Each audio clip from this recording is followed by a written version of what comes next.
بسم اللہ الرحمن الرحیم۔ السلام علیکم۔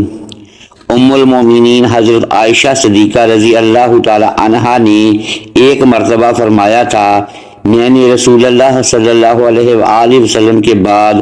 ایک گناہ کا ارتکاب کر لیا، لہٰذا تم لوگ مجھے آپ صلی اللہ علیہ وآلہ وسلم کی بیویوں کے ساتھ دفنا دینا۔ دوستو، اما عائشہ رضی اللہ تعالی عنہا کا یوں فرمانا کہ میں نے ایک گناہ کا ارتکاب کیا ہے، کس وجہ سے تھا، وہ گناہ کون سا تھا جس کی طرف آپ نے آخری عمر میں اشارہ فرمایا تھا، اس کی تفصیل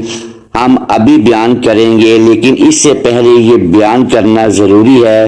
کہ جب سیدہ عائشہ رضی اللہ تعالی عنہا کا وقت وصال قریب آیا تو آپ نے صحابہ کرام سے کیا گفتگو فرمائی تھی اور کن کن رازوں سے پردہ اٹھایا تھا۔ چنانچہ منقول ہے کہ جب آپ شدید علالت میں تھیں تو ایک مرتبہ حضرت ابن عباس رضی اللہ تعالی عنہما آپ کی تیمارداری کے لیے تشریف لائے۔ کہا جاتا ہے کہ مرض کی شدت کی وجہ سے اس وقت آپ اس قدر لاغر ہو چکی تھیں کہ حرکت تک نہ کر سکتی تھیں۔ جب حضرت ابن عباس نے ام المومنین کے پاس حاضر ہونے کی اجازت طلب کی تو سیدہ نے فرمایا، مجھے اندیشہ ہے کہ وہ میری تعریف کریں گے۔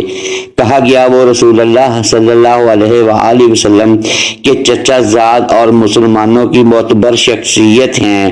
وہ صرف آپ کی عیادت کرنا چاہتے ہیں۔ اس پر سیدہ نے فرمایا، تم انہیں آنے کی اجازت دے دو۔ بس حضرت ابن عباس سے اجازت ملنے پر خیمے میں داخل ہوئے اور سیدہ سے دریافت فرمایا، آپ کی طبیعت کیسی ہے؟ فرمایا، میں خیریت سے ہوں، اگر اللہ کے عذاب سے بچ گئی۔ اس پر حضرت سیدنا ابن عباس نے عرض کیا، اگر اللہ نے چاہا تو آپ بھلائی پر ہیں، رسول اللہ صلی اللہ علیہ وآلہ وسلم کی زوجہ مطہرہ ہیں، آپ کے علاوہ رسول اللہ نے کسی کنواری سے شادی نہیں کی اور آسمان سے آپ کی برات نازل ہوئی ہے۔ ایک اور روایت کے الفاظ کچھ یوں ہیں کہ حضرت عائشہ فرماتی ہیں، ابن عباس میرے پاس آئے اور میری تعریف کی اور میں چاہتی ہوں کہ میں بھولی بصری بن جاؤں۔ اسی طرح ایک روایت میں ہے کہ ام المومنین حضرت عائشہ جب مرض الموت میں تھیں تو حضرت سیدنا ابن عباس ان کی عیادت کے لیے تشریف لائے اور اجازت طلب کرنے لگے، مگر اما عائشہ نے انہیں اجازت دینے سے انکار کر دیا۔ وہ اصرار کرتے رہے حتیٰ کہ سیدہ عائشہ نے انہیں اجازت دے دی۔ روایت کے الفاظ ہیں کہ حضرت ابن عباس نے ام المومنین حضرت عائشہ کو یہ فرماتے سنا، میں آگ سے اللہ کی پناہ چاہتی ہوں۔ اس پر حضرت ابن عباس نے عرض کیا، اے ام المومنین، بے شک اللہ عز جل نے آپ کو آگ سے پناہ دے دی ہے، آپ سب سے پہلی عورت ہیں جن کی بارات آسمان سے نازل ہوئی۔ طبقات الکبریٰ میں ابن سعد علیہ رحمہ روایت نقل کرتے ہیں کہ جب حضرت ام المومنین عائشہ بیمار ہوئیں اور بیماری کے دوران جب بھی ان کا حال پوچھا جاتا تو آپ فرماتی، الحمدللہ خیریت سے ہوں۔ جو بھی آپ کی عیادت کے لیے آتا اور وہ انہیں بشارت دیتا تو وہ اس کے جواب میں کہتی، اے کاش میں ایک پتھر ہوتی، اے کاش میں مٹی کا ایک ڈھیلا ہوتی۔ مختصراً یہ کہ ام المومنین حضرت عائشہ صدیقہ رضی اللہ تعالی عنہا شدید علالت کے بعد مدینہ میں تقریباً 17 رمضان المبارک کی رات 57 یا 58 یا 59 ہجری کو وفات پا گئیں، جبکہ وہ دور حضرت معاویہ رضی اللہ تعالی عنہ کی حکومت کا تھا۔ جب مدینہ طیبہ میں آپ کی وفات کی خبر پھیلی تو تمام اہل مدینہ شدید غم میں ڈوب گئے اور حضرت عبداللہ بن عبید بن عمیر علیہ رحمہ نے تو کیا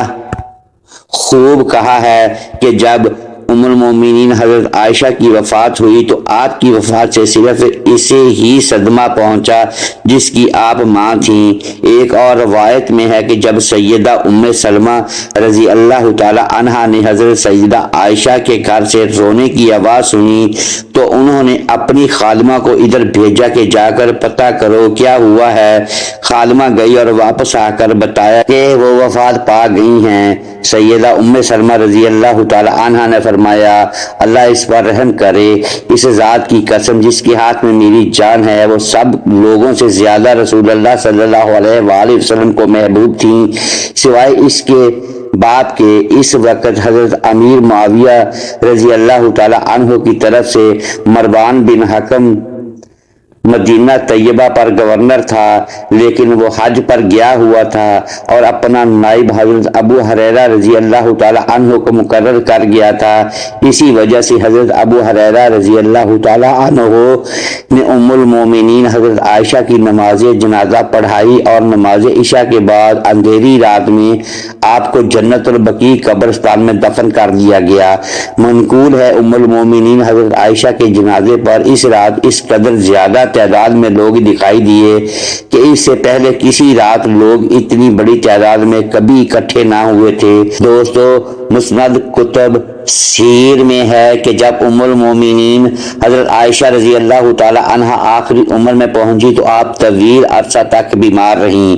یعنی اس سے ان لوگوں کا بھی رد ہوتا ہے جو یہ خیال رکھتے ہیں کہ آپ کی موت طبعی نہیں تھی بلکہ آپ کو قتل کیا گیا تھا، اور اس قتل میں حضرت امیر معاویہ رضی اللہ تعالی عنہ ملوث تھے۔ حالانکہ مسند کتب سیر میں ایسی کوئی روایت نہیں ملتی جس سے یہ ثابت ہوتا ہے کہ آپ کی وفات طبعی نہیں ہوئی تھی بلکہ آپ کو قتل کیا گیا تھا۔ منقول ہے کہ جب آپ کی بیماری نے طول پکڑا اور آپ کو یقین ہو گیا کہ یہ مرض الموت ہے اور اب کوچ کا مرحلہ آنے والا ہے تو آپ نہایت عجز و انکساری سے یہ فرمایا کرتی تھیں کہ میں نے رسول اللہ صلی اللہ علیہ وآلہ وسلم کے بعد ایک گناہ کا ارتکاب کر لیا، لہذا تم لوگ مجھے آپ صلی اللہ علیہ وآلہ وسلم کی بیویوں کے ساتھ ہی دفنا دینا۔ علماء کرام فرماتے ہیں کہ اس گناہ سے آپ کی مراد جنگ جمل میں شرکت تھی اور اس معاملے میں آپ کی اپنی تعویل تھی، اس لیے آپ نے حضرت عبداللہ بن زبیر کو وصیت دی کہ تم لوگ مجھے یعنی حضور نبی کریم صلی اللہ علیہ وآلہ وسلم کے ساتھ نہ دفنانا بلکہ مجھے بقیع کے قبرستان میں میری بہنوں کے ساتھ دفنا دینا، کیونکہ میں اس واقعے میں اپنے آپ کو کبھی بری الذمہ نہیں سمجھتی۔ دوستو، حضرت ام المومنین عائشہ صدیقہ رضی اللہ تعالی عنہا کا یوں فرمانا در حقیقت باعث عجز و انکساری تھا، وگرنہ آپ کی فضیلت اور اللہ رسول صلی اللہ علیہ وآلہ وسلم کی بارگاہ میں آپ کے مقام و مرتبہ پر قرآن کریم اور احادیث مبارکہ میں 20 جگہ آپ کا خیر ذکر ملتا ہے۔ یہی وجہ ہے کہ تمام مکاتبہ فکر سے تعلق رکھنے والے لوگ آپ کے مقام و مرتبہ سے بخوبی آگاہ ہیں۔ دعا ہے رب العالمین آپ کے ذکر و خیر کو اپنی بلند بارگاہ میں قبول و منظور فرمائے اور ہمیں دین اسلام کی صحیح سمجھ بوجھ عطا فرمائے، آمین۔ محترم ناظرین، اگر ویڈیو پسند آئی ہو تو اسے لائک کریں اور اپنے اس چینل کو سبسکرائب کر